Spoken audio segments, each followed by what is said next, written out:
At the awards show, the new Wunderkind director proposed to me in front of everyone. The camera panned to me in the audience.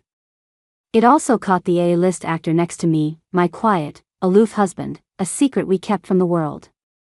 Under the glare of the camera, he had no choice but to applaud with the crowd, smiling as he whispered to me, "Wow, he's proposing." My brother and I are from a blended family. My mom forced her way into his once happy home, drove his mother insane, and then ran off with his father's money.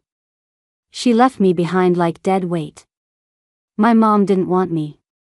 His dad remarried and wanted to send me to an orphanage. My brother wanted me. He said, "We're family." That's what the papers say. I thought he just meant on paper. But the year I was a junior in college, the second I was old enough to legally marry, he took me to the courthouse and we signed a marriage certificate. That same year, he signed with an agency. His show blew up, and so did he. He became ridiculously famous. While he was racking up awards, I was working my way through grad school. No one knew about us. One day, while I was at the mall, a classmate spotted his giant ad on a screen. His chiseled profile was as stark as a mountain range, his detached gaze holding a hint of indifference. Oh my God, it's Liam. Who could resist that face? No wonder the big directors love him. Another new endorsement. My man is on fire. Quick, take a picture for me. I raised my phone to take the photo for her, staring at the face on the screen for a moment, lost in thought. "Tia, you like him too?" my classmate asked. "Get out of here." I've never seen her crush on any celebrity, someone next to me laughed. And we're all in film school. Liam's different, the classmate said. He's famous in the industry for being so level-headed and sophisticated. At 10:05 p.m., I got home from the mall. The apartment was pitch black, the floor-to-ceiling windows framing the decadent, chaotic neon of the city at night. "You're 5 minutes late." The voice from the darkness was detached and cold. He was sitting in a leather armchair, waiting for me to come to him. To come accept my punishment for breaking curfew. "Who were you out with?" He loosened his tie. "Classmates." "Guys?" "Girls." "You know all of them." He held out his hand, his knuckles clean and long. I hesitated. Without another word, he reached into my coat pocket and took my phone. The faint blue light of the screen flickered across his fingers as he scrolled. He checked it meticulously. Anyone who had any contact with me had to be under his control. I reached out and touched the buttons of his black silk shirt. Beneath the smooth fabric, I could feel the firm lines of his muscles. He stopped scrolling. He looked up, his brow cold and sharp. "What do you think you're doing?" I didn't say a word, but my hands didn't stop. He grabbed my wrist. His face was blank, but he stopped me with a brutal force. "I'm not a pervert. I wouldn't do that to my own sister." I lifted my head to look at him. "But you would marry your sister." He pried my fingers off him, one by one. "You think I married you because I'm desperately in love with you?" He smiled, but his eyes were coated in ice. "You're just as cheap as your mother. What kind of decent person could come from such morally bankrupt stock? You're a slut. It's in your genes." He shoved me away, throwing the phone at my chest. I stumbled, weak, and crashed into the coffee table. Shards of glass scattered across the floor. He kicked them aside and looked down at me. "Married and divorced from your own brother. What man do you think would ever want you after that?" "Tia," he said, his face filled with disgust, "no one will ever love you." I hung my head, a dull ache spreading across my back. A new message popped up on my phone. I quickly covered the screen. Before Liam could look over, I grabbed his hand. "Liam, please don't be upset. I'll be good. I'll listen." He shot me an indifferent glance. After a long moment, he reached down and helped me up. He pulled out a tissue and gently wiped the blood from my palm. "Be home by 10 from now on. And no more skirts." I nodded earnestly. Liam, can you stay with me tonight? A sneer played on his lips. You think that's possible? He swatted my hand away again. Would it kill you to be without me for one day? I have to get back to the set. He had taken a break from filming, flown back, waited 3 hours for me, and was now flying back again. All just to make sure I was home. As he expected, I was always obedient. The moment the door closed, I unlocked my phone and replied to the text from the unknown number. He's gone. You can come up. My brother doesn't know I have severe touch starvation. It makes me uncontrollably agitated. I cry and suffer from insomnia all night. My therapist said it might be because I was abandoned as a child. I once asked my brother for help, since he was the only one willing to take me in. I truly did love him. Brother, I can't sleep. Can you just hold me for a second? I was so timid. But in the chilly spring night, my voice was amplified. To his teenage mind, already on edge, my words sounded far too suggestive. In your dreams. Don't even think about it. He yelled at me to get out of his room. But just as I was about to leave, he called me back. You think a hug is all it will take to satisfy you? His eyes were full of mockery, looking down on me from his high horse. A piece of trash like you, who would ever touch you? My brother was right. When I was little, I just wanted my mom to hold me. I begged her, crying, but I interrupted her date with my stepfather. Later, in private, she would slap me. You little bitch. We're both women. Who do you think you're fooling, playing the victim? They all said I was a manipulative girl, unworthy of love. But I didn't know what I had done wrong. So, the next day at school, I sincerely asked my desk mate. If I loved you very, very much, would you be willing to give me a hug? Just one. It was the first thing I ever said to him. Before that, he was the golden boy, top of the class in looks and background. And I was just a nobody. The class erupted in jeers, laughing at me for punching so far above my weight. They thought it was another failed love confession. But he didn't join in. Instead, after thinking seriously for a moment, he said to me, I'm sorry, but now's not a good time. Failure, as expected. After all, we were worlds apart. After that, he quickly faded from my life. During the first semester of senior year, after summer break, everyone was talking. David went to study abroad. He's in the US for film school. He was never planning on taking the SATs anyway. I heard a film he made won an award. He's really not in the same world as us. At 19, David Drake had made a name for himself in the indie film scene with a student project he wrote and directed himself.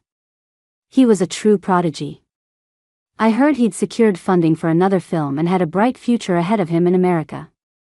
And I was just a girl who had shared a desk with him for one semester. A footnote in his dazzling youth. But I yearned for that bright, burning light. So, later, I also applied to film school. When Liam found out, he was surprised. Why this? He asked. My grades were excellent, I had plenty of other options. I didn't answer. His eyes flickered. For me? It wasn't. But it was the first time I lied to him. Yes. I want to be closer to you, Liam. Once you tell one lie, it's a slippery slope. A mad desire for revenge grew inside me. I loved watching Liam think he understood me. I finally became the scheming girl he always said I was. I thought I would never cross paths with David again. Until a few days ago, when a classmate told me she was going to an audition. Director Drake's new film, Luminous, is casting on campus. Oh my God, he's just as handsome as they say in person. It's probably just for show. You won't get picked without connections. Who knows? It's worth a shot just to get your face seen. I squeezed through the crowd and saw him sitting on the stage. He was wearing a casual black hoodie that couldn't hide his tall frame or his delicate features. The boyish innocence I remembered was gone, replaced by an unfamiliar, languid weariness. I was pushed out of the crowd by people behind me, and my classmate dragged me off to go shopping. She sighed, "I wonder what kind of person someone like David Drake would fall for." As soon as the words left her mouth, we saw Liam's ad on the giant screen. It could be anyone. But it could never, ever be someone like me. A married woman. A woman married to her own brother. It was impossible before, and it's even more impossible now. But as I sent the photo from my phone to my classmate, I inexplicably remembered David's high school phone number. A string of digits I had never once dared to dial. Before I went home, I sent a text to that number. "Hi David, this is Tia. I was wondering if you could give me a chance to audition for Luminous." As I typed, I thought, this is ridiculous. He probably doesn't even use this number anymore, and he wouldn't remember me anyway. How would he ever reply to what looks like a total scam text? As I thought about deleting it, I opened my front door. "You're 5 minutes late." My brother's voice from the darkness made my hand shake. The message sent. I quickly swiped back and deleted the record. Liam left. The moment the door closed, I frantically sent another text. "He's gone. You can come up." My eyes scanned the phone number, and I froze for a few seconds. Oh, crap. I sent it to the wrong person. That message was meant for my agent. Liam didn't want me in the entertainment industry, afraid I'd ride his coattails. But I wanted to make my own money, so I signed with an agency on the sly. Tonight, my agent, Jenna, was supposed to bring me a script, but she'd almost run into Liam. "Is your brother gone?" Jenna, who had been hiding downstairs for ages, called me. "Tia, I messed up." The second she walked in, I showed her the message I'd sent by mistake. She took a drag from her cigarette and asked, "How did you even dare?" I thought she was talking about the second text, but she pointed to the first one. "You want to audition for Luminous? So many people are fighting for that part. Even your brother had to humble himself to beg for the lead role." I took my phone back, but she kept talking. "Wait a minute, why do you have the great director Drake's phone number?" "We were classmates in high school," I said. She chuckled and stubbed out her cigarette. "The world is full of high school classmates whose names you can't remember. And you're not the first person to try and pull strings like this, but David Drake is famous for hating people who do." Jenna took my phone and reread the text message. "A guy that proud, he'd have to be insane to wait downstairs for your husband to leave before coming up." She couldn't help but laugh.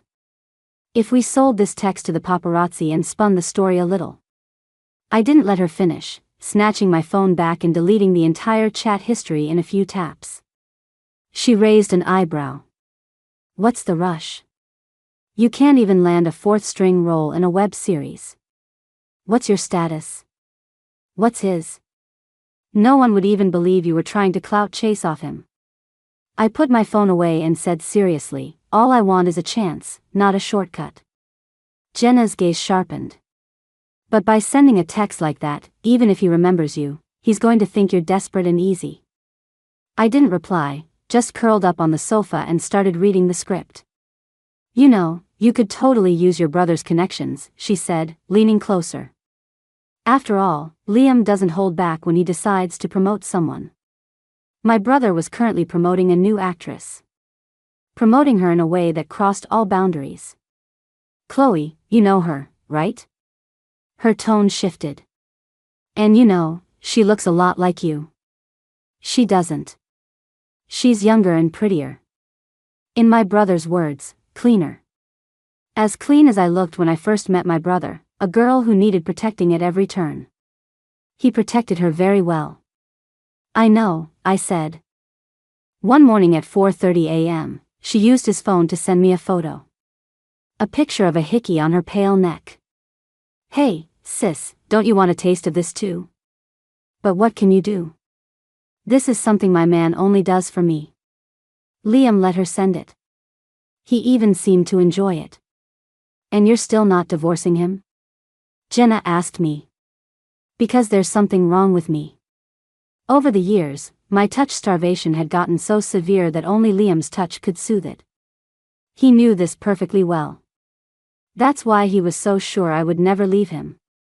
No matter how cruel he was, I would endure it. I was already numb. People come together for their own benefit. He and I were like that, and so were my parents. Marriage is just that. Love is just that. Some people find happiness, but it would never be me. I no longer believed that someone would ever come to love me sincerely. Jenna asked, but what if, right now, there was someone else? Impossible. I forced a smile and cut her off. Just say if. Imagine it, she pressed. He really, really loves you. I'd go with him. My answer was just as quick. I'd go with him and never look back. But alas, that person doesn't exist. With that topic exhausted, I read my script, and she looked over her contracts. The wind picked up outside, and everything fell quiet. Jenna crashed at my place and slept soundly. I, on the other hand, lay awake, staring at the ceiling, sleepless until 4:30 a.m. That time again. The sound of a motorcycle engine grew louder, approaching from the distance. Some rebellious teenager coming home late? My phone rang. It was mine. An unknown number.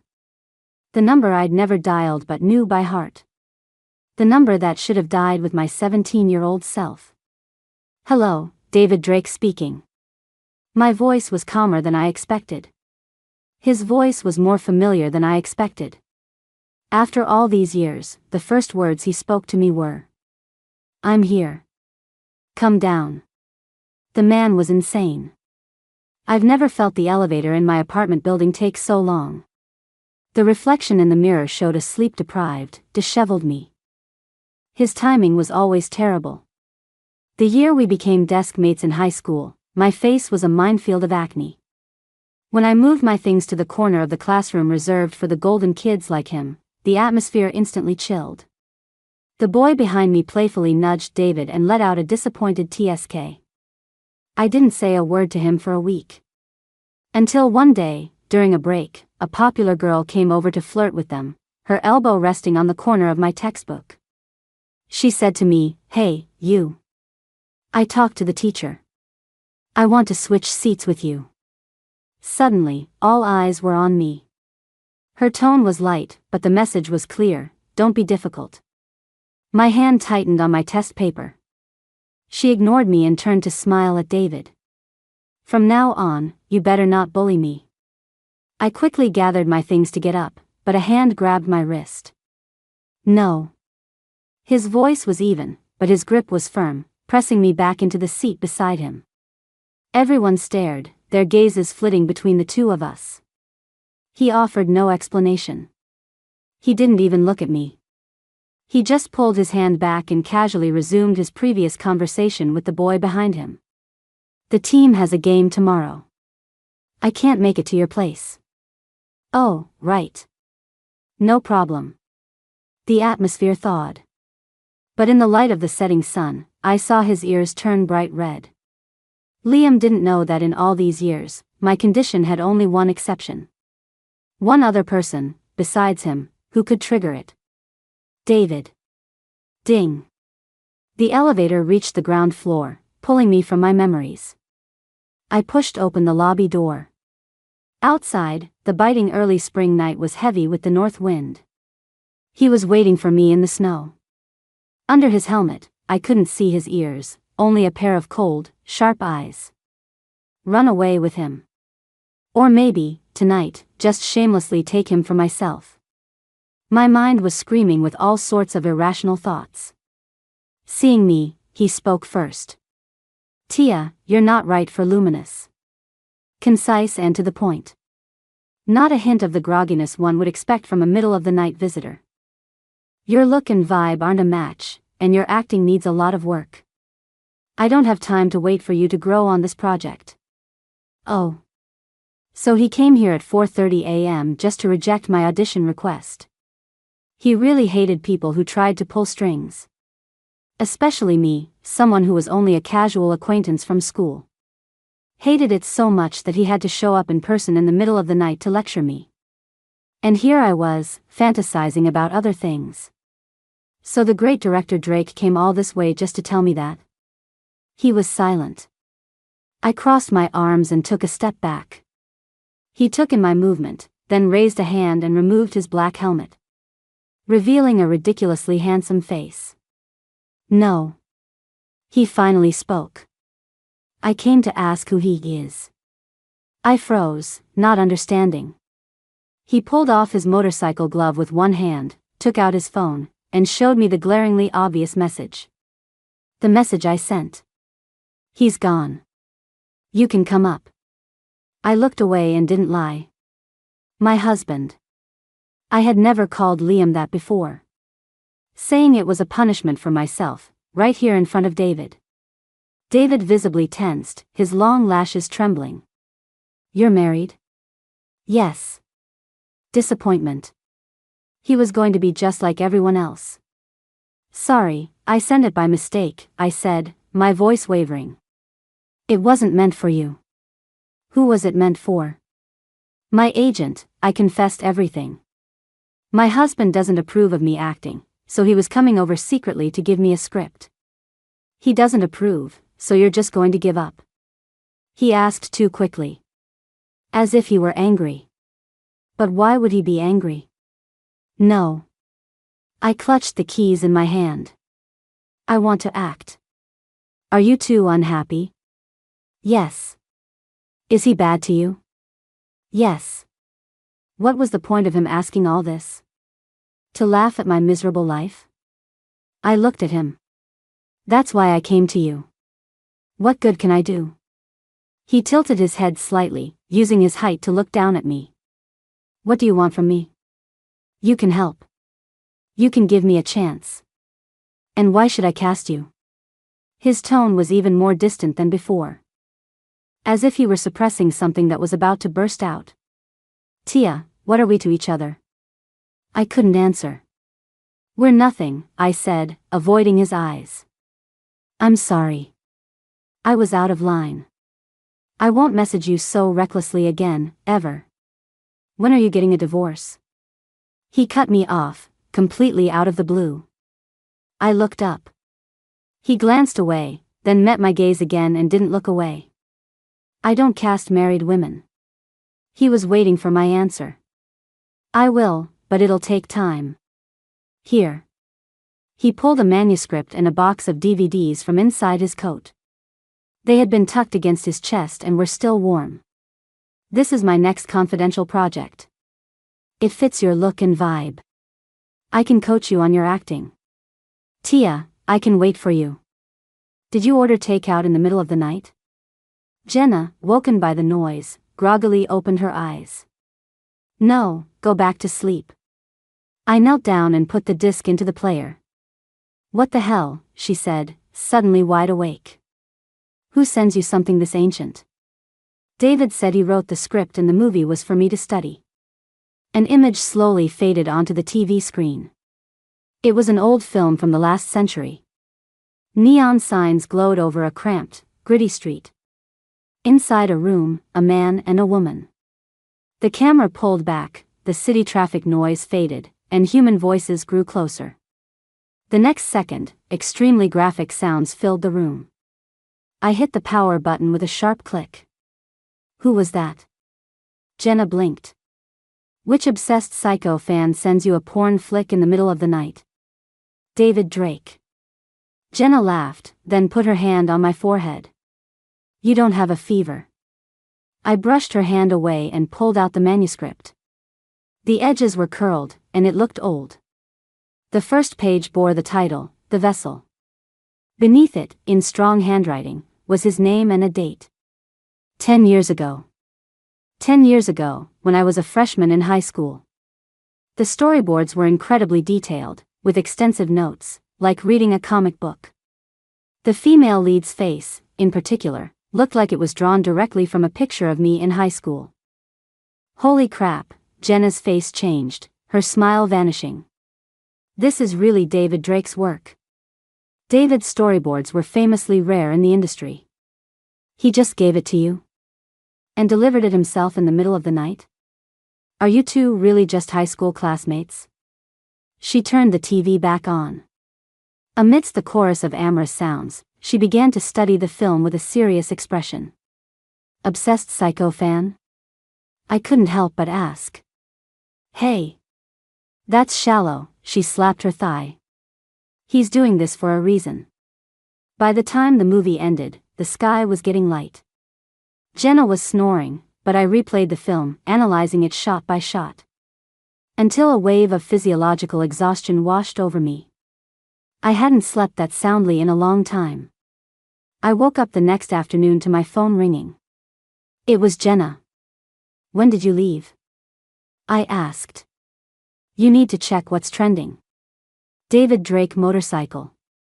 David Drake 4th Street. I clicked on the trending topics. It was a photo a passerby had posted last night. You guys will not believe this, I was up late doing homework and saw David Drake outside my building. Under a streetlight, he stood at the alley entrance, holding his helmet, his ears red from the wind. He was staring at his phone, lost in thought, as if waiting for someone. 4th Street. That was where I used to live in high school. A whole city away from my current apartment. A message popped up on my phone. My high school class president told me that at 10:30 last night, David had come to him asking for my home address.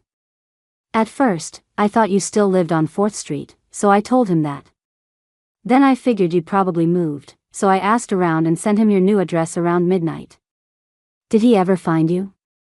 My hand hovered over the keyboard as Jenna's voice on the phone pulled me back.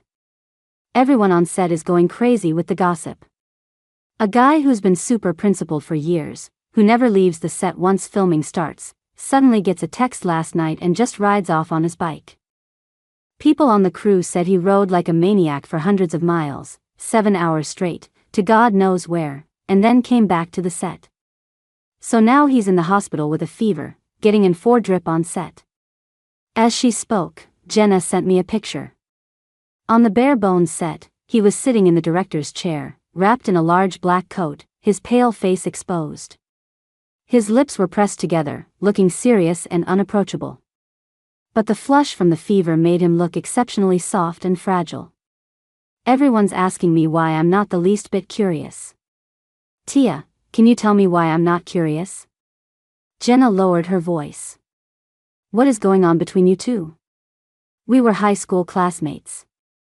What kind of high school classmate rides across 2 cities in the middle of the night to bring you a movie while your husband's out? I didn't answer. It was noisy on Jenna's end. She said, today is the audition for Luminous. You should come. We can talk to David about the confidential project. Okay. By the way, your brother is here too. David's films always won awards. Liam had been trying to get a part in one of his movies for a long time. Jenna warned me, try to avoid him. Don't run into him. The set was crowded. When I arrived, Jenna was talking to the producer. The producer was an old friend of David's. He looked up, saw me, and gave me a meaningful smile. I've heard so much about you. As someone who had never even been in a film, I didn't deserve his praise. But there's one thing, the producer said, putting down the contract. You've seen the storyboards for the vessel. There are a lot of intimate scenes, and they're pretty explicit. Are you okay with that? Jenna glanced at me. Can we use camera tricks? The producer raised an eyebrow and said nothing. David's films were known for their realism. He excelled at capturing actors' genuine reactions. I can try, I said. This might be the only chance of my career. I couldn't let my past trauma hold me back forever. Good, the producer said, giving me an approving look. They're auditioning up front. I'll arrange for you to try out too. But aren't they auditioning for Luminous? Jenna asked. It doesn't matter. David's the one making the call. The producer had someone lead me over. Before I left, he said, don't be nervous. You'll be acting opposite an A-lister. He can guide you. What a lister. I turned back. Liam, he patted my shoulder. Excited? I wanted to die. The audition studio was packed, and a light snow was falling outside. I immediately spotted Liam's agent. And sitting next to him was Chloe, wearing the coat I had bought for Liam. Our eyes met unexpectedly. She looked frightened and clutched the hem of the coat tightly. She was undeniably beautiful, the kind of person you wanted to protect. After Liam finished his audition, he came out of the room and walked straight to her, naturally taking her hand. "Why are you so cold?" Following her gaze, Liam saw me standing by the entrance. He frowned and used his body to shield Chloe. He was protecting her, and also creating distance from me. Liam took out his phone and started typing. My phone vibrated. A message from him. "Liam, what are you doing here?" "Liam, you think you belong here?" "Liam, don't you dare touch her." "Me, I'm here to audition." "Liam, that's hilarious. What gives you the right?" I didn't reply because a production assistant came to find me. "Ma'am, you're up next. You're the last one for today. Here are your lines." A row of industry heavyweights sat in the room, investors, and the casting director. But the final decision always came down to David. So where was he? I looked down at the script. Luckily, I had practiced this scene before. Just as I was about to thank the PA, someone grabbed me forcefully and dragged me out of the studio. The snow was getting heavier, and ice was forming on the ground. Liam's actions drew a few stares, but he quickly pulled me into the shadows. "You signed with an agency?" His voice was thick with anger. "In what capacity are you questioning me right now?" I asked calmly. "As my brother or as my husband?" "Don't disgust me." He let go, his expression annoyed. "I remember warning you not to use my connections to get resources." "So, he thought I was here because of him?" "It's not because of you." "If not me, then who?" More people were gathering nearby, and he didn't want to be seen with me. "Go home. Right now. I'm here to audition." "You?" He laughed, the sound bitter. "With what? You can't stand anyone's touch but mine." He was always like this, tearing open my wounds and my illness just to mock me. Chloe had appeared behind us at some point, not daring to come closer, but her eyes were full of concern. He couldn't bear to see her standing in the snow. The PA inside called for the next person. Liam grabbed me and pulled me close. "You want to audition?" "Fine," he whispered threateningly. "I'll show you what you can and cannot do." With that, he flung my hand away like he was discarding trash. The ground was icy. I lost my balance, and my head nearly slammed into the metal scaffolding behind me. Liam hadn't expected it. A flicker of panic crossed his eyes, and he instinctively reached for me. But he was a step too late. I fell backward into someone's warm chest. He wrapped an arm around my shoulder, steadying me and the scaffolding. I looked up, my head brushing against his chin. He let out a soft hiss and looked down at me. His clear eyes, with their slightly upturned corners, were tinged with the red of a cold spring. This man had a fever. No wonder he was so warm. He didn't let go, his gaze passing over me to land on Liam. Liam was staring back at him, his eyes fixed on the hand on my shoulder. In response, David tightened his grip. "Who put this scaffolding here?" The producer called out from behind, nudging David. "Get inside. You want to end up back in the hospital?" His hand left my shoulder. He was ushered into the room by the surrounding crew. The producer whispered something to him. "It's crowded today. Please, for my sake, try to behave. Your eyes are practically glued to the girl." The words were quiet, but both Liam and I heard them. Chloe stepped forward to take Liam's hand, but he didn't move. He strode toward me, demanding, "You know him?" "No." I lied. He moved closer. "He touched you." "It was an accident."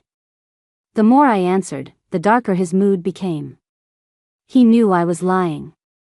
Something that was about to spin out of control broke free. Liam reached out and pressed down on my shoulder. I tried to dodge, but he held firm. He covered the exact spot the other man had touched. Liam, Chloe's voice was urgent. It's time for the audition. They're calling for you. Does Liam seem a little off? As I entered the room, I heard a staff member whisper in the corner. The scene was about the male and female leads reuniting years later in a small restaurant. One is a billionaire who has never married. The other is struggling financially and is already a wife. Their feelings are a tangled mess, desire simmering, but each is more restrained than the other. Until a summer thunderstorm hits that night. The male lead gets soaked and is forced to change at the female lead's place. There, he sees her shabby living conditions and, deep in her closet, an old piece of his clothing. Yeah, Liam's expression isn't like the male lead's.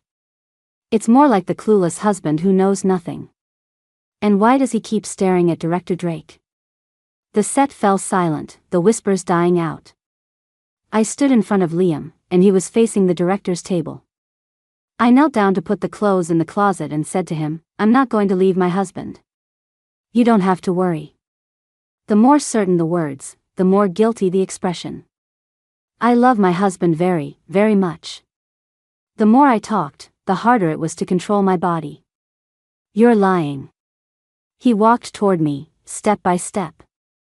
You're actually lying to me for him? That line wasn't in the script. He was losing it. According to the script, he was supposed to embrace me, pressing me against the peeling wall of the rental apartment. But he didn't. Liam looked past me, his eyes fixed on David, who was sitting in the director's chair behind me. She can't do this role. Liam's words sent a shockwave through the room. In all his years in the industry, he had never been so openly emotional. Reason? David's expression was nonchalant, but his one word silenced the room. I don't act with amateurs. She can't do intimate scenes, Liam said, tugging at his tie. If you don't believe me, try it with someone else. The casting director glanced at David. The man maintained his usual arrogant and distant demeanor, not saying a word. Ben, you're up, the casting director called for the third male lead. Pick it up from here. The actor came up and immediately wrapped his arms around me, knocking some paint off the wall. I tried my best to endure it, but my mind was flooded with images of disappointed, disgusted, and contemptuous eyes. They swarmed over me like ants, trying to crawl into my veins. I shuddered and pulled away. It was a small movement, but everyone on set understood. Liam let out a small, derisive laugh. Everything was going according to his plan. I was still under his control. One of the investors let out a dissatisfied TSK. Why are they letting just anyone up here? Chloe smiled faintly, clutching Liam's coat. Liam walked over and brushed the dust from my clothes. In front of everyone, he put on a show of being the good guy. It's okay. It happens to newcomers. Keep trying. Then, he quickly leaned in and whispered in my ear. See, little sister. Your body can only accept me. That's just how you're built, you cheap whore. I pushed his hand away. You and I will try it once. The person who spoke was David. He walked up, script in hand, and tilted his head slightly at Liam. What are you waiting for? Get down. It's not your turn anymore. Liam stood in front of me. Director Drake, it'll be the same with you. How will we know if we don't try? Under everyone's gaze, Liam had no choice but to step down, his face dark. People around us started whispering. The director is going to act himself? It's not that surprising. He directed and starred in his first film. I was stunned, my eyes meeting David's. I took a deep breath. I knelt down, rummaging through the clothes, trying to get back into character.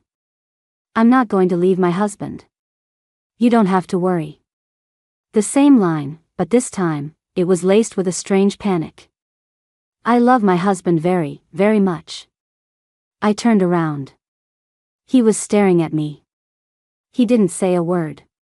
A standoff. I felt lost, avoiding his gaze, and repeated the line again. I love my husband very. He embraced me. Possessive, invasive, and unyieldingly firm. It was too warm. I instinctively struggled. Just for a second. His voice was exceptionally gentle. Tia, he whispered in my ear, if I loved you very, very much, would you be willing to give me a hug? Outside the studio, the snow fell harder. So hard that I felt like I was hearing that question from a long ago summer, echoing back to me in the dead of winter, 10 years later. I raised my hands and, right in front of Liam, I hugged him back. Liam led the applause. His expression was completely flat, unnervingly calm. The applause slowly filled the small room. She got into character so fast. The feeling is so real. So she can do intimate scenes. With someone else, the chemistry is off the charts. Maybe it was just the wrong person. Hey, where did Liam go? I looked up and saw only the empty, open doorway. Was it him? David asked me. A completely random question. But we both knew what he was asking. He read my expression and let go. The audition was over. The studio was packing up. He got up to leave, separated from me by a sea of people. Was he bothered by it? Probably. But I had no right to ask. I wrapped my down jacket around me and ran outside to find my agent. I walked quite a distance from the set but still couldn't find her, so I tried calling. A black luxury car sped directly toward me. There was a stone wall behind me I had no way to escape. But it screeched to a halt just a few feet from my knees. I saw Liam in the driver's seat, smiling. Just as the rumor said, sophisticated and gentle. Get in. We're going home. I didn't move. He rested one hand on the car window and leaned out slightly. What, you want everyone on set to know about us? In the distance, I heard the producer calling for David. I got in the car. The car sped away from the set. The speed was fast, excessively so. But the man next to me looked perfectly normal, showing no signs of distress. He stopped at a red light and took a call. Yeah, I'm heading back. The person on the other end seemed to mention my name. He glanced at me, his expression complex. Impossible. The person on the other end was annoyed, their voice loud enough for me to catch a few words. Your whole career transition depends on this role. Don't gamble with your career. You're not getting any younger. If you piss him off, you'll be blacklisted in a second. Liam didn't respond, he just hung up. The light turned green, and the car moved. My phone vibrated.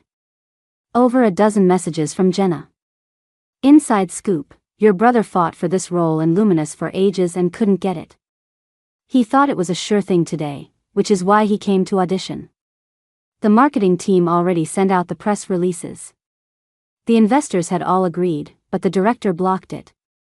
The producer just told me privately that right after your audition, David went to talk to Liam's agent. He said he doesn't cast married actors. If Liam gets a divorce, the role is his. This is insane. He really came at him like that? Who are you talking to? Liam's voice interrupted me. I turned off the screen and put my phone away. You signed with an agency? He asked. Yes. Good. His hands rested on the steering wheel as we entered the underground garage. The car was swallowed by darkness. When did you two meet? He didn't say a name. But we both knew. There was someone else besides him. High school. He let out a soft laugh. That long ago? Been in touch this whole time? He paused. So every time I checked your phone, you had already deleted the chat history. We weren't in touch. So you just got together recently? What date? What time? Did you initiate it, or did he? His tone was calm, his emotions so steady he sounded like he was just asking about his little sister's life. Are you angry? I asked. Not at all. The car stopped perfectly in its designated spot, not an inch off. That's the kind of person he was. He couldn't stand the slightest loss of control. Why would I be angry? He reached over and unbuckled my seatbelt. It's good. Have more friends. It's just for fun. Your big brother doesn't mind. We went upstairs. The door closed. He walked ahead of me and stood in the entryway. He took off his watch, then his coat. I went to the kitchen and poured a glass of warm water. He sat on the sofa and turned on the TV. That familiar, graphic sound filled the room. I forgot. I hadn't taken out the DVD David gave me. Liam glanced at the DVD case on the table. It had David's name on it. What did you offer him? Liam tossed the case into the trash. He told you he'd give you the role if you spent the night with him? No. He smiled. You were rejected. He didn't give you a single role in Luminous, you know that? This industry is a mess. You really are, pathetically cheap, little sister. He's not like that, I said. He pulled off his dark gray tie and walked toward me. Drink your water first, he said, leaning down and blocking the doorway. It's cold. I didn't drink it. I threw it in his face. Water dripped down his jaw. His smile vanished, and he stared at me, his eyes dark and menacing. The next second, my thin coat was ripped open. I struggled, but my hands were bound by the tie. Liam, I thought you didn't touch me. What? He can touch you, but I can't. His breath was ragged, his control slipping. Now some other guy just has to beckon, and you go running, don't you? You really are. Cheap, I said, my face calm. Is that what you wanted to say? He stopped, his lips pressed into a thin line. Liam, do you have any idea that when this condition flares up, I feel so ashamed and miserable I want to die? I feel more disgusting than anyone. I don't need you to tell me over and over again. He froze, his grip on my wrists tightening. You deserve it. You're just like your mother. I'm not, I looked up. I don't owe you anything, Liam. For all these years, I was the one who gave him medicine when he was sick, who ran through the rain to get him to his exams, who lived with him in a basement apartment. I was the one who unconditionally absorbed all the negative emotions he never showed to the outside world. How dare you say you don't owe me? He sneered. The apartment you live in, your tuition, I paid for all of it. My scholarship was enough for tuition, and I gave you all the money I earned from my part-time jobs. You want to do the math? He demanded. Can you even calculate it all, piece by piece? Let's calculate it. I'll pay you back for everything. He grabbed my chin, forcing me to look at him. When your mother abandoned you, you little bastard, who was it that took you in? What are you going to use to pay me back for that? And who was it that clung to my side, who tried to crawl into my bed at night? Now you're all grown up, you've gotten everything you wanted, and you're just going to run off with another man? I looked him straight in the eye. Have you ever been short of women by your side all these years? Whether it was familial love or romantic love, Liam, you never gave me any of it. You never stopped reminding me that my very existence is a shameless disgrace, that I was born to atone for my mother's sins. And isn't that true? His voice drowned out mine, his eyes filled with an emotion he could no longer control. If you weren't atoning, then what reason would we have to be tied together? Wouldn't that just make me some shameless pervert who fell in love with his own sister? Ah, so that's how it was. He enjoyed everything I gave him, but he wanted me to bear the moral judgment alone. He wanted to be the one who was pure and noble. And I could only be the maggot hidden away at home, unseen by the world. His phone rang. The caller ID showed Chloe. He steadied his breathing. He slowly loosened the tie binding me and said, "Shut up for a minute." Then, he turned and went to the balcony to answer the call. And I picked the DVD case out of the trash, collected the disc, and ran. After a week of staying at Jenna's, Liam's agent found me. He made me sign a stack of non-disclosure agreements. Contracts were spread all over the table. I asked. He can't even come tell me about the divorce himself? He has a high-stakes contract on the line. He has to get that role in David's film. The agent frowned, a hint of impatience in his voice. If you think the money's not enough, we can add more. I signed, and he took the papers. We've already coordinated with the media.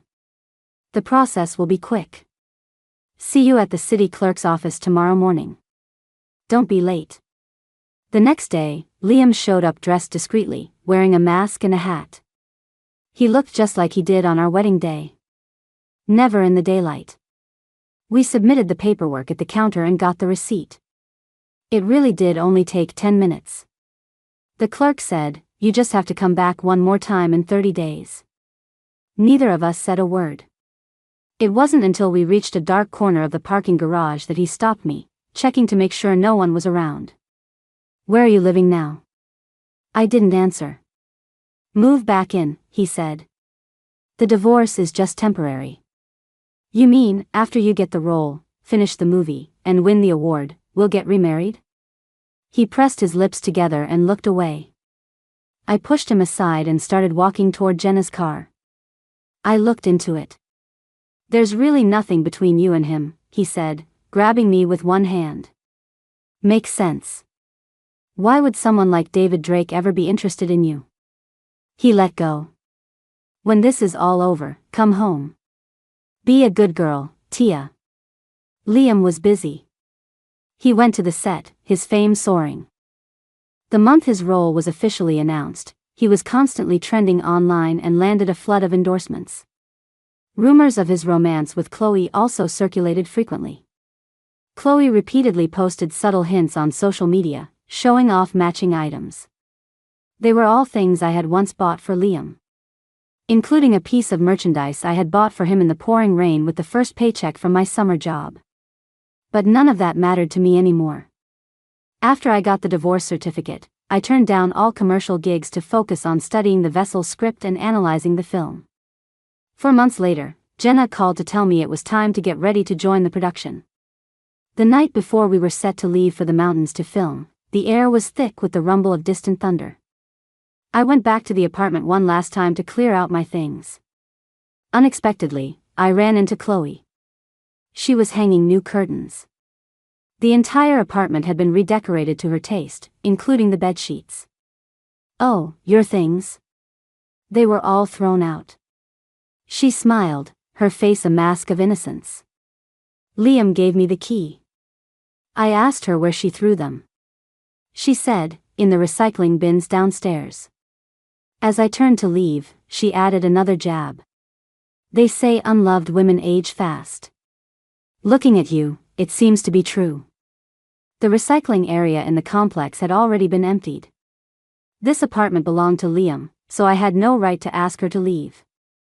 When it came to benefits, he always drew a clear line with me. He couldn't give me anything. It was best if I had nothing but him.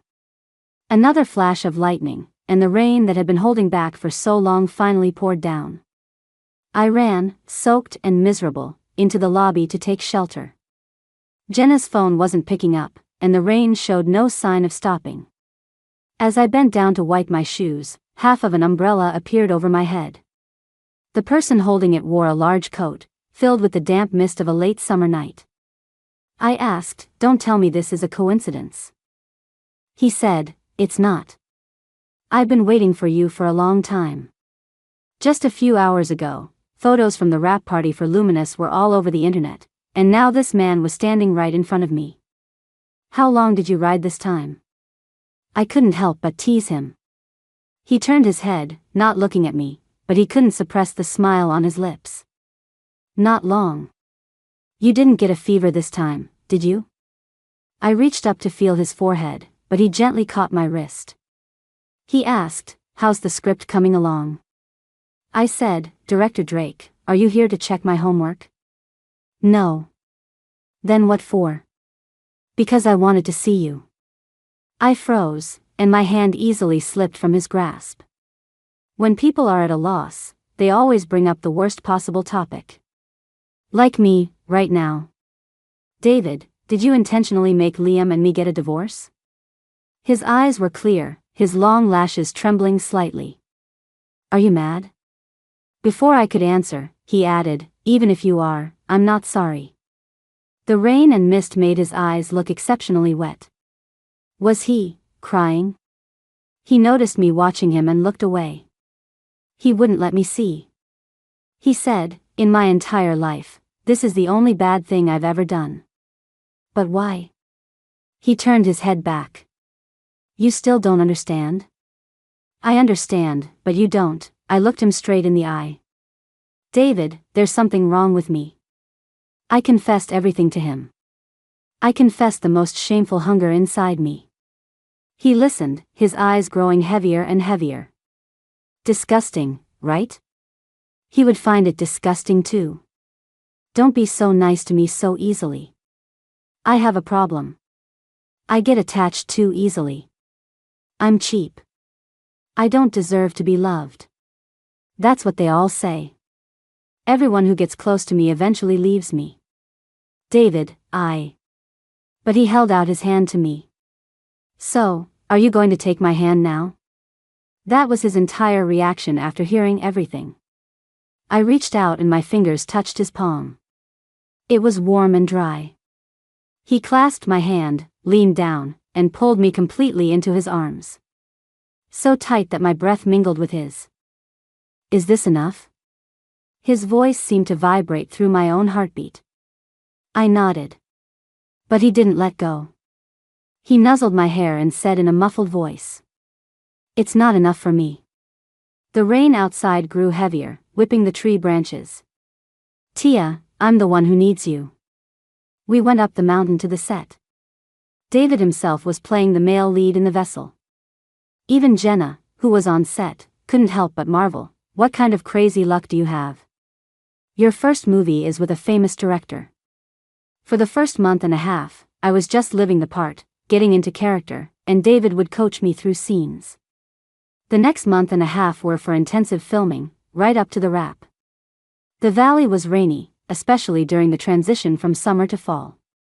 The day we wrapped happened to be my birthday. After I finished my last scene and went back to my room, it started raining again. But the sound of the rain couldn't drown out the excited chatter of the crew. Someone knocked on my door. Oh my God, Tia. The assistant director was beaming.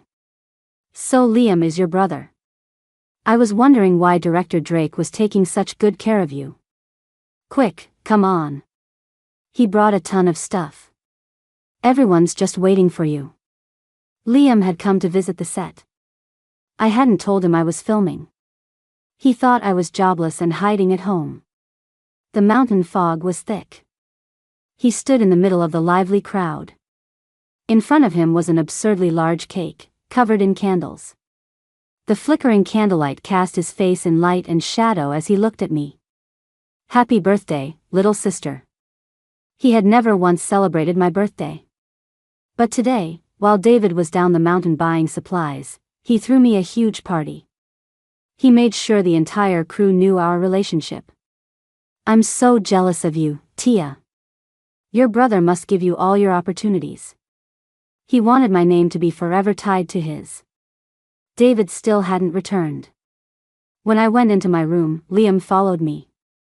I blocked him at the door. I can't get used to other rooms, he said, leaning against the wall. The angrier I got, the better his mood became. It's perfectly normal for a brother and sister to share a room, right? Someone walked by. I instinctively pulled away from him. He took the opportunity to slip inside and lock the door behind him. I brought you a birthday present. He held out a beautifully wrapped box. When I didn't take it, he opened it himself. Inside was a dead hamster, its body stiff. I recoiled in horror, backing into the wall. You wanted to raise one when you were little. You begged me for a long time. My reaction made him laugh.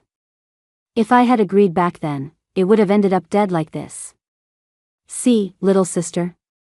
I helped you avoid unnecessary pain. I clutched my phone and secretly called Jenna. Going behind my back to join a film, and as the female lead, no less.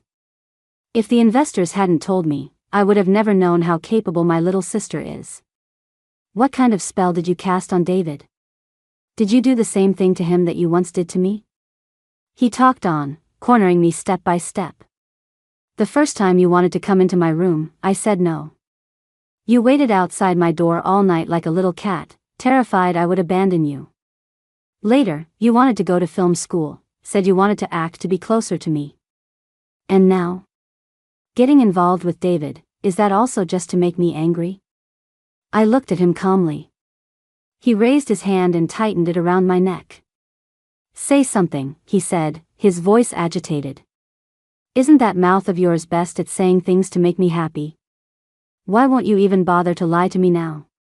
We're divorced. It's over. I'm your brother. It will never be over. We don't have the same father or mother. You had me removed from the family register when we got married. Now that we're divorced, we have no legal relationship at all. My face was a mask of calm, letting his anger wash over me. You chose all of this. Now we're just strangers. He let go, laughing as he stumbled back until he hit the door, finding his balance. Tia, if you don't want me, plenty of people do, he said. Don't you regret this? Liam's agent knocked on the door. The flight is at 11. We're going to be late. You still have that variety show to record. When Liam opened the door to leave, David was standing there. They looked at each other. Liam didn't dare say a word. After all, Luminous hadn't finished post-production yet. The rain had stopped, and the fog was clearing. I wondered how much he had heard from outside the door. Are you angry? I asked. No, he said, his hair damp with mist. I was just afraid he would hurt you. He respected me, giving me time to sort out my relationship with Liam. Well, good night then, I said. See you tomorrow. As I turned to go, he grabbed my arm. I am a little angry, actually, he said. You should try to make it up to me. How? I asked. David drove me to the top of the mountain. From the observation deck, we could see the sprawling city lights below. We sat on a stone bench, and he pulled a small cake out of nowhere. A cake just big enough for two. You went down the mountain just for this? He handed me a lighter. Light the candle. I took it but couldn't get it to light. The wind was too strong. I looked up at him. He laughed at me and used his large black coat to block the wind. I took the opportunity to duck inside his coat. He looked down at me and, mimicking my usual way of speaking, asked, "What are you doing?" His voice was deep and bewitching in the mountain night. Blocking the wind. I said it like it was the most obvious thing in the world. Our heads were close, our breaths mingling. His white wool sweater smelled faintly of laundry detergent. The lighter sparked to life. In the flame's glow, his eyes shone like stars. I felt like he was about to kiss me. But he didn't. He lit the candle, which fizzed like a sparkler. He told me to make a wish. I asked him, "Why didn't you kiss me?" He said he was doing all this simply to celebrate my birthday with me, to make me happy, and it had nothing to do with desire. I made a wish. He asked, "What did you wish for?" I said I wished he would kiss me. He turned his head away, his expression stoic and reserved. Why did David like me? And how long would his affection last? Forget it, I said, stepping back with a smile. If you don't want to. His movement was a bit rough, a punishment for my easy surrender. But he was so gentle. He held my head steady, afraid I would hit it on the rocks. But he was losing control. He stopped. His hand, which was holding me, was scraped and bleeding. He gasped for breath against my neck, like a cornered animal. He said I had defeated him. Why don't you understand? The car heater was on. I put a bandage on the back of his hand. When I finished, he held my hand, not letting me go. The music in the car was calm, and the sky was slowly brightening. It was time to go down the mountain. I asked him, was he really that innocent, with no desire at all? He didn't say anything, just held my hand. Just as I was about to fall asleep, I vaguely heard him say something. At least, it's not the kind of desire that wants just one kiss, or just one night.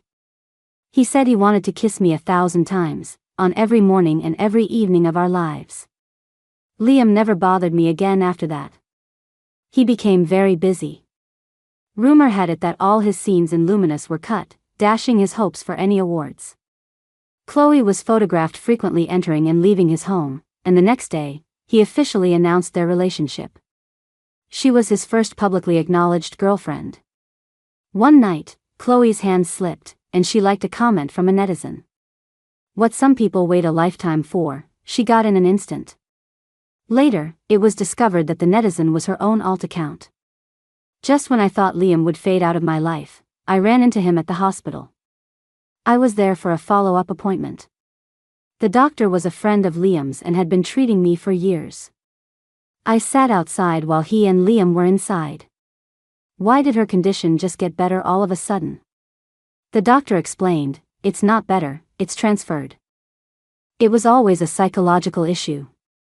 It's normal for the object of fixation to change. Normal? Liam sneered. It should have changed a long time ago. The condition can be minor or major, but she was just too attached to you before. And now? Now she's not. So it was easy for her to switch. There was a long silence in the room. The doctor sighed and got up to water his plants. The treasure you were hoarding has been dug up by someone else, you idiot. Let her go. You know she was a victim too, the doctor said. But by letting her, even manipulating her, to live in a mire of self-punishment, weren't you just afraid she would leave you? The doctor turned to face him. She's not the only one with problems. Did you take the medicine I prescribed for you? Liam slumped in his chair, as if all his strength had been drained. I don't want to be sober, he said. And she can't be sober either. We deserve to sink together. Do you love her? The doctor asked. No, he denied it instantly. Who would love her? I just hate her. Hate her enough to marry her? It was just a tactic. She's the one who can't leave. Liam let out a small laugh, but his eyes were filled with malice. Her body can only accept me. She married me at such a young age. Even if we're divorced, she's still the woman who married her own brother. No other man will want her, so she'll have to come back to me. The doctor stared at him calmly. So that's the inescapable trap you wove for her. You blocked all her escape routes, hoping no one in the world would ever love her. That way, she would have no choice but to beg you to love her. Yes. It was a perfect plan. I spent years crafting it. Why should some other guy get to just waltz in and take it all away? Liam supported his forehead with one hand and smiled. He seemed to have found some kind of validation. What is he? He definitely doesn't know the whole story. If he knew, he would leave her for sure. I got up and left the hospital. When I got home, Jenna was busy trying to borrow a gown. The vessel had been greenlit for release and was nominated for a film festival. I don't know who did the seating chart, Jenna said, looking annoyed, but they put you right next to Liam. What rotten luck. She told me to pick from a few gowns. I chose a short, white, diamond-encrusted couture dress. On the night of the award ceremony, Liam and I didn't make eye contact at all. But as soon as I sat down, he whispered, "You really think he's going to want you?" He was talking about David, who was sitting in the front row, about to go on stage to accept an award. I know men better than anyone. His thumb rested on the armrest between us. He's just playing with you. Under the spotlight, David went on stage to accept his award. As the applause thundered, Liam was still talking to me. As long as you admit defeat and give in, I can remarry you tonight. The applause faded like a receding tide, and the room fell silent, waiting for David's acceptance speech. He stood on stage and looked toward my seat. Liam noticed it too. David proposed to me in front of everyone. The camera panned to me in the audience. It also caught Liam beside me. Under the glare of the camera, he had no choice but to applaud with the crowd, smiling as he said to me, "Wow, he's proposing." I won an award. To prevent a media frenzy, the organizers arranged for me to leave early before the news broke. David was waiting for me at our agreed-upon spot. "Tia." Under the dim lights of the parking garage, Liam called out to me. He reached out, trying to grab me, but David blocked him. Liam smiled and asked him, "What do you like about her? Do you even know what kind of person she is? Do you know she was married to me?" "I know." David's response was crisp and unexpected. "You know?" Liam looked at him in disbelief. "You know, and you still dare to be with her?" He took half a step back and sneered.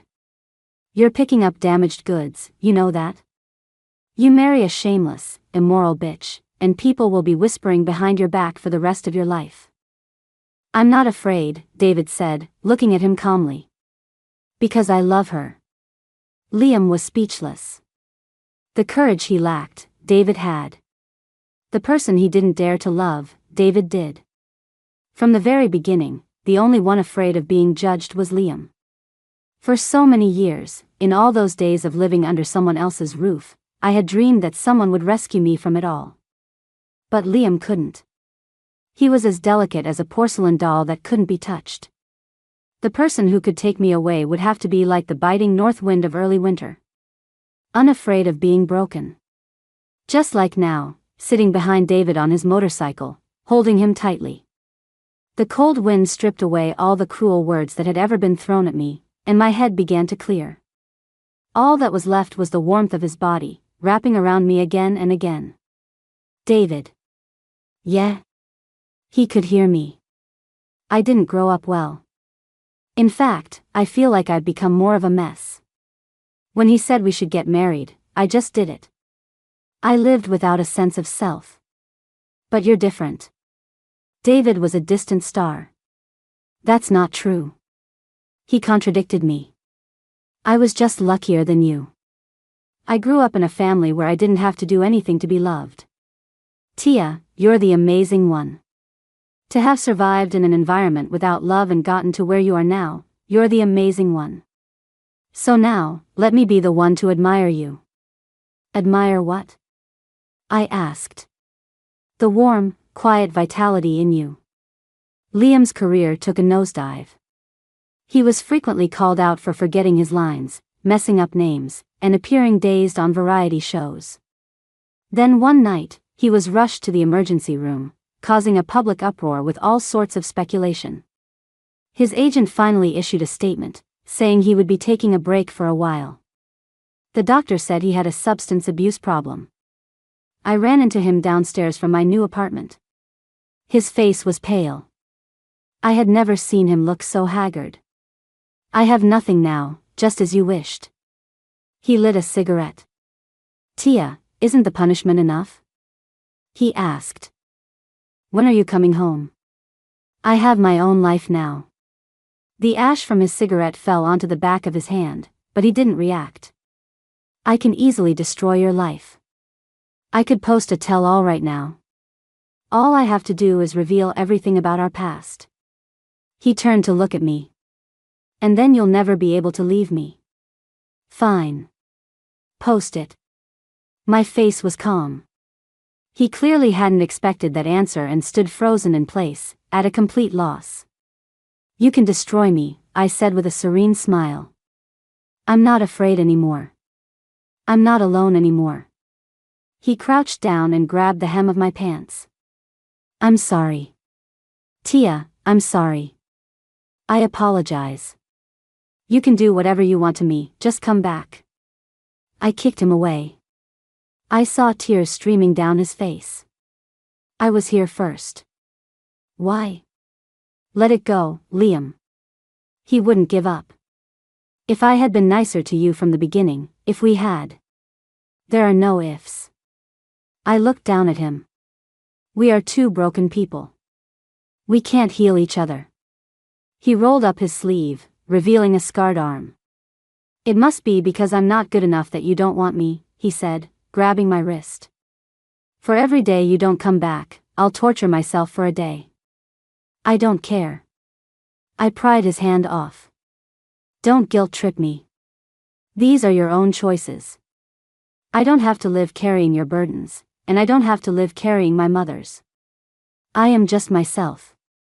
From the very beginning, I was a free, independent person who loves earnestly and deserves to be loved earnestly in return. I went upstairs. The bedroom light was still on. Someone was waiting for me. I took off my coat and slipped into the warm bed. He turned over and wrapped his arms around me. David, I have a question. He nuzzled my hair, waiting for me to continue.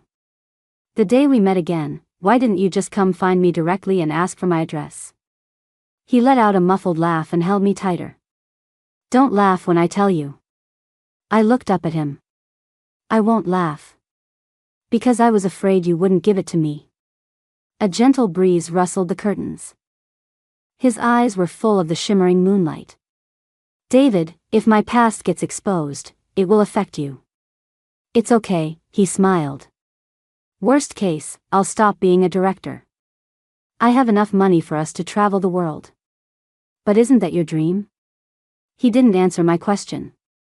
Instead, he said, do you want to hear a story? What story? The story of why I fell in love with you. Just a few weeks into my freshman year of high school, I was called into the principal's office. It was for one reason only: I was too conspicuous. My face, my arms, they were all covered in bruises. Did a classmate do this? The teacher asked me. I shook my head.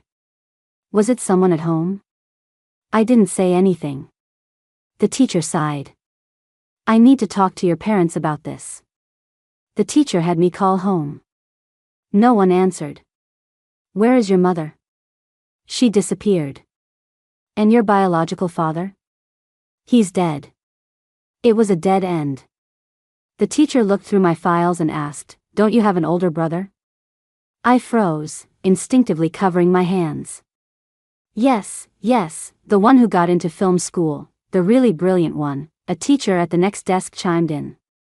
He used to be my student. I have his number. And just like that, she called Liam. He came. He listened politely and patiently as the teacher explained, claimed he knew nothing about it, and promised to protect me from now on. All the teachers praised him profusely. They even asked for a few signed posters. Liam smiled and put his arm around my shoulder, his face gentle. Let's go, little sister. The moment we turned a corner, out of sight of the security cameras, he slapped me. The slap was so hard it gave me a nosebleed. He pulled out a wet wipe and cleaned his hands. Did you tell on me? No. Good. He tossed the tissue into the trash. Does it hurt? He asked, his eyes listless. From now on, I won't hit your face. I'll only hit places people can't see. You hide it well. Don't let this happen a second time, he said. Liam left, and I stood alone in the corner, catching my breath. Breathe. Just slowly find the feeling of breathing again. The blood soaked the sleeve of my school uniform. Someone handed me a pack of tissues. It was my new desk mate. I wiped my nose for a long time. He stayed by my side the whole time. I suddenly remembered and said to him, "Hey, it's my birthday today." I laughed at my own words. Happy birthday. He wasn't a man of many words, not good at comforting people. He asked me, "Do you have a wish?" A wish. I thought about it. No. I don't want to live, and I don't want a do-over. I just want to disappear. I looked up at him, at his slightly frail frame in the same school uniform as mine. Can you build dreams? Build dreams? Yeah, like weaving a dream for someone. I wish I could become someone else. He looked at me seriously. The warning bell rang. It was time to go back to class. I got up, not giving our brief conversation a second thought. And I didn't hear, as I walked up the stairs, David standing there and saying to me, "I can." Later, he excelled in his studies and went to America. I was trapped in a swamp, letting life drag me down. Until one biting early spring night. 4 in the morning. After all those years, the first words he spoke to me were, "I'm here. Come down." I thought he was a star I could never reach. I never knew he was the one who wanted to pluck the stars from the sky and give them to me.